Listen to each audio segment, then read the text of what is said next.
Talks between China's Commerce Minister and the EU Commissioner for Trade have been described as focused, candid and in-depth. Both sides agreed to seek a solution to an ongoing dispute over Chinese electric vehicle imports. Beijing also says it's willing to accelerate the approval of rare earth exports to some European companies.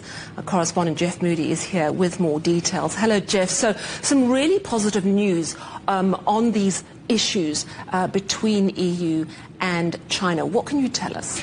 It is really positive, isn't it? The news that's come out today from Beijing is going to immediately help and ease trade between not only China and the EU, but the whole of the world. And the announcement that we had specifically today is about these rare earths. Now, basically, the rare earths are they're minerals. 90% of rare earths come from China.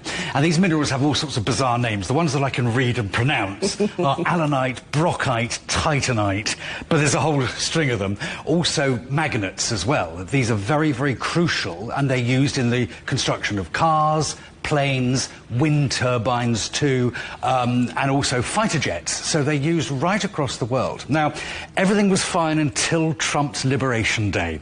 Back in April, Trump had this big Liberation Day, as we know, when he then imposed tariffs on so many countries. And a lot of governments around the world tried to work out how they were going to respond to those tariffs. Now, China took the decision to suspend exports of a wide range of these rare earths and minerals, and asking people to apply for licenses in order to use them. Now, China did everything it could to ease that situation and make it workable for companies. They extended their Ministry of Commerce. They employed another 60 people to try and keep going, employing these licenses. But unfortunately, the backlog very quickly became very large.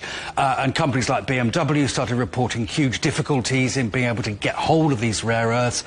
Some plane manufacturers, some car manufacturers said that they were pretty close to going out of business, and something needed to be done to try and sort that situation.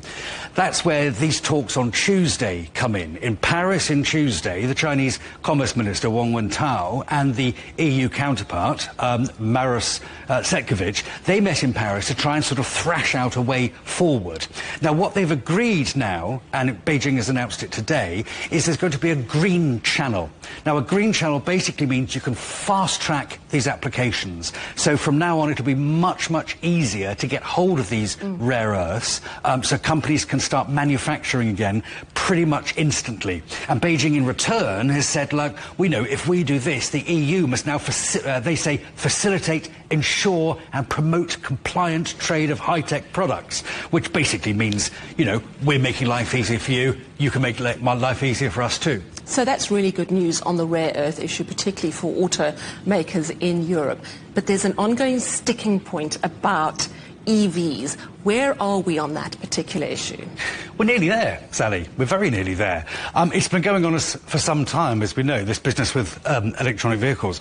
But the agreement is said to be close. Talks, they say, are in the final stages, although there is still a little bit of work still to do. We're not quite there, but very, very nearly. The two sides are basically hammering out this agreement after the EU imposed steep tariffs on Chinese EV imports. But it is a big step in the right direction. That's what Wang Wentao has been saying today. I mean, we all know, don't we, ever since this Liberation Day that Trump came up with, the world order has kind of changed, hasn't it? At least when it comes to trade. You know, we're seeing old alliances broken, new alliances being formed. And I think these talks between the EU and China in Paris are a real sign that China and the EU are moving closer together. It's a positive, a cordial and a constructive negotiation, as you said earlier on. And I think the hope now is that China and the EU will reach new highs, which is, of course, especially relevant in this special year, which celebrates the 50th anniversary of the beginning of these ties between China and the EU. Jeff Moody, thank you so much for that update.